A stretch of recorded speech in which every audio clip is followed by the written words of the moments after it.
చిత్తూరు జిల్లా కుప్పంలో సీఎం చంద్రబాబు పర్యటించారు. శాంతిపురం మండలం తిమ్మరాజుపల్లిలో సుపరిపాలనలో తొలి అడుగు కార్యక్రమంలో పాల్గొన్నారు. ఇంటింటికి వెళ్లి పలకరించారు సీఎం. ప్రభుత్వం చేపడుతున్న కార్యక్రమాలు, అమలు చేయబోయే పథకాలపై గ్రామస్తులకు వివరించారు. ప్రజల నుంచి ఫీడ్బ్యాక్ తీసుకున్నారు. వారి సమస్యలను అడిగి తెలుసుకున్నారు. రాత్రి 11 గంటల వరకు సాగింది ఇంటింటికి టీడీపీ కార్యక్రమం. ఇవాళ కూడా నియోజకవర్గంలో పర్యటిస్తారు ముఖ్యమంత్రి. కృష్ణా జిల్లా మచిలీపట్నం మున్సిపల్ సచివాలయం అధికారులపై మంత్రి కొల్లు రవీంద్ర ఆగ్రహం వ్యక్తం చేశారు. సుపరిపాలనలో తొలి అడుగు కార్యక్రమంలో భాగంగా వడ్డెరగూడెంలో పర్యటించారు మంత్రి కొల్లు. ప్రజలతో మాట్లాడారు. విద్యుత్ దీపాల నిర్వహణ, తాగునీటి సరఫరాలో అధికారుల అలసత్వంపై మండిపడ్డారు. తక్షణం చర్యలు తీసుకోవాలని కమిషనర్కు ఆదేశించారు మంత్రి. యూరియా కొరతపై కేంద్రానికి మంత్రి తుమ్మల నాగేశ్వరరావు లేఖ రాశారు. రాష్ట్రానికి సరిపడేంత యూరియా కేటాయించాలని విన్నవించారు. యూరియా కొరతని అధిగమించేందుకు చర్యలు తీసుకోవాలన్నారు. కేంద్ర మంత్రులు జేపీ నడ్డాతో పాటు బండి సంజయ్, కిషన్ రెడ్డికి తుమ్మల లేఖ రాశారు. యూరియా లోటుని భర్తీ చేయాలని కోరారు మంత్రి. డిప్యూటీ సీఎం పవన్ కళ్యాణ్ బెదిరింపులకు ఎవరూ భయపడరు అన్నారు బొత్స సత్యనారాయణ. హామీలు అమలు చేయాలని డిమాండ్ చేస్తే కేసులు పెట్టారన్నారు. హామీలు అమలు చేయకపోతే మెడలు వంచి తీరుతామని చెప్పారు. చంద్రబాబు మోసాలను ప్రజలకు వివరించాలన్నారు. అన్నదాత సుఖీభవ ఇంతవరకు అమలు చేయలేదని బొత్స ఆరోపించారు. సింగయ్య మృతిపై జగన్ నీచ రాజకీయాలు చేస్తున్నారని మంత్రి అనగాని సత్యప్రసాద్ మండిపడ్డారు. పరామర్శ పేరుతో తాడేపల్లి స్క్రిప్ట్ రాసిచ్చారన్నారు. సింగయ్య భార్య చెప్పిన మాటల్లో పొంతన లేదన్నారు. సింగయ్య భార్యని బెదిరించి అబద్ధాలు చెప్పించారని ఆరోపించారు. సింగయ్య కుటుంబంపై లోకేష్ కి సానుభూతి ఉందన్నారు అనగాని. సింగయ్య కేసులో ప్రతి ఒక్కటి క్షుణ్ణంగా పరిశీలిస్తున్నామని చెప్పారు SP Satish Kumar. Video footage forensic lab కి పంపామన్నారు. వీడియోలో ఎక్కడ మార్ఫింగ్, ఎడిటింగ్ జరగలేదని ఫోరెన్సిక్ సర్టిఫికెట్ కూడా ఇచ్చిందన్నారు. పోస్ట్మార్టం రిపోర్ట్ లో కూడా ఛాతీ ఎముక గుచ్చుకొని దాని ద్వారా చనిపోయినట్లు వచ్చింది అన్నారు. పూర్తి ఆధారాలతో త్వరలో ఛార్జ్షీట్ వేస్తామన్నారు SP. Chevireddy Bhaskar Reddy, Venkatesh Naidu SIT custody ఇవాళ్టితో ముగుస్తుంది. ఏపీ లిక్కర్ కేసులో 2 రోజుల పాటు ఇద్దరిని విచారించింది సిట్.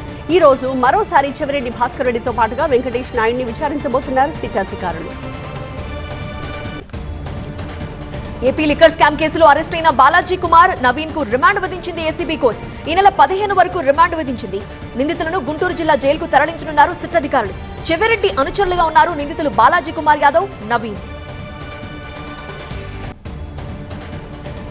హైదరాబాద్ నార్సింగిలో భారీగా డ్రగ్స్ పట్టుబడ్డాయి. 1.5 కోట్ల విలువైన హెరోయిన్ స్వాధీనం చేసుకున్నారు ఎస్ఓటీ పోలీసులు. ముందస్తు సమాచారంతో ఒక వ్యక్తి నుంచి 650 గ్రాముల హెరోయిన్ ని స్వాధీనం చేసుకుని సీజ్ చేశారు. రాజస్థాన్ లో డ్రగ్స్ కొనుగోలు చేసినట్టుగా నిందితుడు చెప్పాడు. నిందితుడిపై కేసు నమోదు చేసి విచారిస్తున్నారు పోలీసులు. పాసమైలారంలో సహాయక చర్యలు కొనసాగుతున్నాయి. సిగాచి పరిశ్రమలో ప్రొక్లైనర్లతో శిథిలాలు తొలగిస్తున్నారు. ప్రమాదంలో 38 మంది మృతి చెందినట్లుగా అధికారులు ప్రకటించారు. మరో 35 మందికి హాస్పిటల్స్ లో చికిత్స కొనసాగుతోంది. ఇప్పటి వరకు 18 మృతదేహాలను కుటుంబ సభ్యులకు అప్పగించారు. పాసమైలారం ఘటనలో 10 మంది ఆచూకీ ఇంకా తెలియలేదు. హైదరాబాద్ గచ్చిబౌలి ఎన్టీఆర్ నగర్ లో దారుణం జరిగింది. ఆన్లైన్ గేమ్స్ కి బానిసైన కొడుకు తండ్రిని హత్య చేశాడు. గేమ్స్ ఆడొద్దని చెప్పినందుకు తండ్రిని గొంతు కోసి చంపేశాడు. ఆన్లైన్ గేమ్స్ ఆడి 2.5 లక్షలు పోగొట్టాడు కుమారుడు రవీందర్ నాయక్. డబ్బుల గురించి ప్రశ్నించినందుకు తండ్రి హనుమంత్ నాయక్ ని నిర్మానుష్య ప్రదేశానికి తీసుకువెళ్లి హత్య చేశాడు కొడుకు. నిందితుడిని అదుపులోకి తీసుకున్నారు పోలీసులు. హైదరాబాద్ సింగరేణి వాంబే కాలనీలో పోలీసులు కార్డన్ సెర్చ్ నిర్వహించారు. ఇంటింటికి వెళ్లి క్షుణ్ణంగా తనిఖీలు చేశారు. అక్రమ గ్యాస్ ఫిల్లింగ్ గోదాంలపై దాడులు చేసి 2 డొమెస్టిక్ సిలిండర్ని సీజ్ చేశారు. 22 మంది అనుమానితులను అదుపులోకి తీసుకున్నారు. 4 రౌడీ షీటర్లకు కౌన్సిలింగ్ చేశారు. సరైన పత్రాలు లేని 52 బైక్లు, 4 ఆటోల్ని సీజ్ చేశారు. సిద్దిపేట జిల్లా దుబ్బాకలో గంజాయి తాగుతున్న 4 వ్యక్తుల్ని అరెస్ట్ చేశారు టాస్క్ ఫోర్స్ పోలీసులు. నిందితుల నుంచి 100 గ్రాముల గంజాయిని స్వాధీనం చేసుకున్నారు. ఒడిశాలో గుర్తు తెలియని వ్యక్తి నుంచి గంజాయి కొనుగోలు చేసినట్టుగా నిందితులు చెప్పారు. పశ్చిమ గోదావరి జిల్లా మొగల్తూరు మండలం రామన్నపాలెం వద్ద అదుపు తప్పి రోడ్డు పక్కన గుంతలోకి దూసుకెళ్లిపోయింది భాష్యం స్కూల్ బస్. ప్రమాద సమయంలో బస్సులో 33 మంది విద్యార్థులున్నారు. అయితే ఎవరికీ గాయాలు కాకపోవడంతో అందరూ ఊపిరి పీల్చుకున్నారు. అతి వేగమే ప్రమాదానికి కారణమని చెప్తున్నారు స్థానికులు. మంచిర్యాల జిల్లా వేమనపల్లి మండలం సుంపుటం, కళ్లెంపల్లి, ముక్కిడిగూడెంలో కన్నెపల్లి తహసీల్దార్ కార్యాలయం, తెలంగాణ గ్రామీణ బ్యాంక్ ఎదుట మావోయిస్టుల పోస్టర్లు వెలిశాయి. రెండు మండలాల్లోని పలు గ్రామాల్లో వెలిసిన అన్నల పోస్టర్లు కలకలం రేపుతున్నాయి. మావోయిస్ట్ ఆత్మ పరిరక్షణ ప్రజా ఫ్రంట్ తెలంగాణ పేరుతో ఈ పోస్టర్లు దర్శనమిస్తున్నాయి. సమాచారం అందుకున్న పోలీసులు పోస్టర్లు అంటించిన వారి కోసం గాలిస్తున్నారు. శ్రీకాకుళం జిల్లా గాజుల కొల్లివలసలో ప్రాథమిక ప్రభుత్వ పాఠశాల విద్యార్థులు వారి తల్లిదండ్రులు ఆందోళనకు దిగారు. మా ఊరి బడి మాకు కావాలంటూ ప్లకార్డులు ప్రదర్శిస్తూ ధర్నా చేపట్టారు. పాఠశాలలో ఉన్న 30 మంది విద్యార్థులను పొరుగు గ్రామంలోని స్కూల్లో విలీనం చేశారు అధికారులు. దీంతో తమ గ్రామంలోని పాఠశాలని అలానే కొనసాగించాలని డిమాండ్ చేస్తున్నారు వారంతా. విద్యాశాఖ తీసుకున్న నిర్ణయంపై ఆగ్రహం వ్యక్తం చేశారు.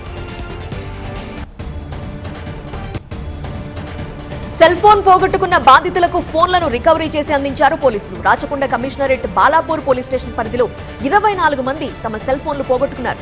పోలీసులు సిఈఐఆర్ పోర్ట్ పెట్రోల్ ద్వారా ట్రాక్ చేసి ఫోన్లను గుర్తించారు. పోగొట్టుకున్న ఫోన్లను రికవరీ చేసి తిరిగి బాధితులకు అందించారు. ఫోన్ పోయి తిరిగి పొందడంతో బాధితులు సంతోషం వ్యక్తం చేశారు. కడప నగరంలోని ఎన్జీఓస్ కాలనీలో 10వ వార్డులో కూటమి ప్రభుత్వం చేపట్టిన తొలి అడుగు కార్యక్రమాన్ని ఎమ్మెల్యే మాధవి ప్రారంభించారు. గడప గడపకు వెళ్లి ప్రభుత్వ సంక్షేమ పథకాల అమలు విధానాన్ని వివరించారు. ప్రజల సమస్యలను అడిగి తెలుసుకుని వాటిని వెంటనే పరిష్కరిస్తామని చెప్పారు ఎమ్మెల్యే. బనకచర్ల వివాదంపై స్పందించారు మంత్రి పయ్యావుల కేశవ్. సముద్రంలోకి వృధాగా వెళ్లే నీటిని వాడుకుంటామని స్పష్టం చేశారు. బనకచర్లపై కేటీఆర్, హరీష్ రావు రాజకీయ అస్తిత్వం కోసం డ్రామాలాడుతున్నట్లుగా విమర్శించారు. గతంలో కేసీఆర్, జగన్ కలిసినప్పుడు బనకచర్లపై హరీష్ ఎందుకు మాట్లాడలేదని నిలదీశారు. దక్షిణ జార్ఖండ్ పరిసరాల్లో ఉపరితల ఆవర్తనం కొనసాగుతోంది. ఏపీలో 4 రోజుల పాటు వర్షాలు కురవబోతున్నాయి. కోస్తాలో తేలికపాటి నుంచి ఒక మోస్తరు వానలు కురిసే అవకాశం ఉంది. పార్వతీపురం, అల్లూరి, ఏలూరు జిల్లాల్లో భారీ వర్షాలు కురుస్తాయి. మత్స్యకారులు వేటకు వెళ్లొద్దని సూచించారు అధికారులు. తెలంగాణలో 3 రోజుల పాటు వర్షాలు కురుస్తాయని వాతావరణ కేంద్రం తెలిపింది.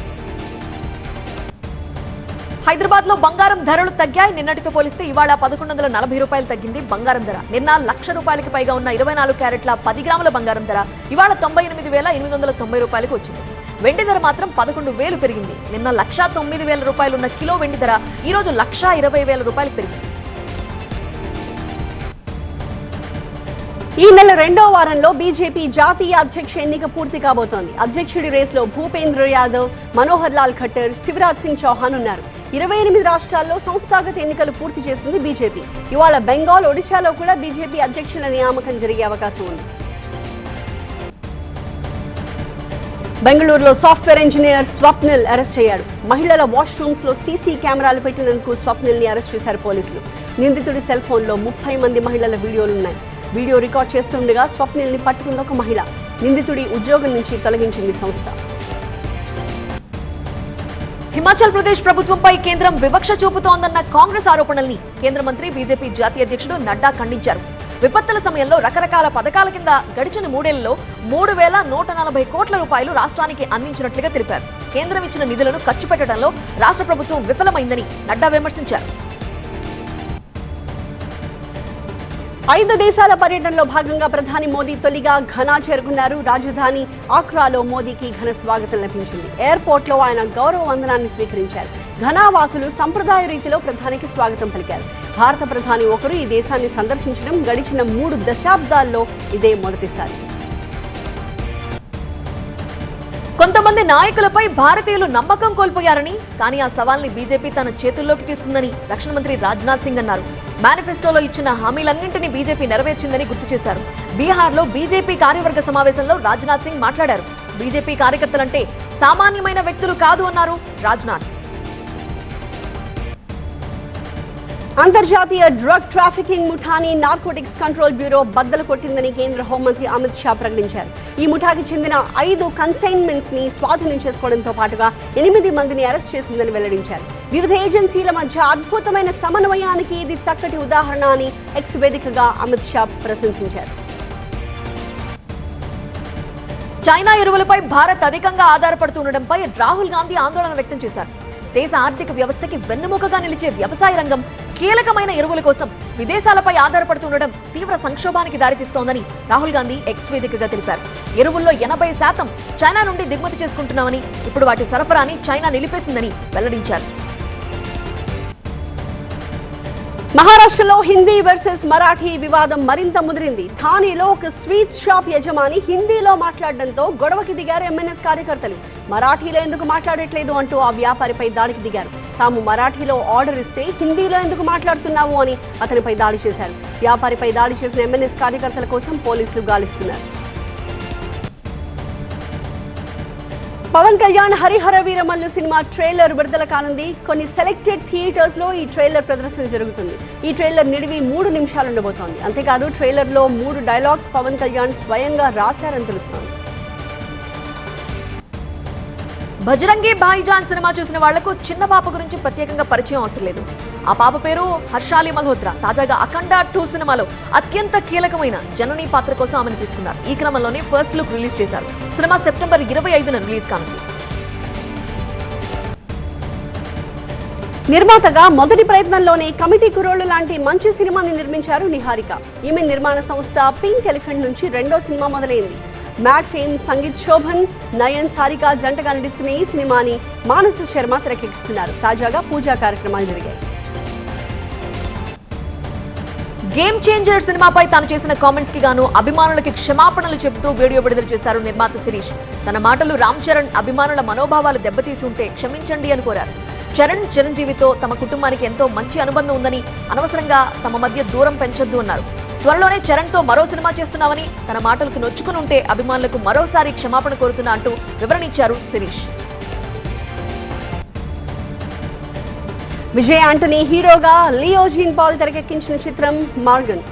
జూన్ 27న విడుదలైన ఈ ఫ్యాంటసీ సినిమాకి మంచి టాక్ వచ్చిందని, ప్రేక్షకుల నుంచి ఊహించిన దానికంటే మంచి స్పందన వచ్చిందంటూ ఆడియన్స్ కి థ్యాంక్ యూ చెప్పింది యూనిట్. తమ సినిమాని ఇంతగా ఆదరించిన ప్రేక్షకులకు ధన్యవాదాలు చెప్పింది.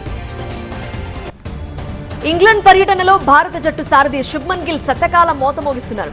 ఎడ్జ్ బాస్టన్ వేదికగా మొదలైన 2వ టెస్టులోనూ భారత్ భారీ స్కోర్ దిశగా సాగుతోంది.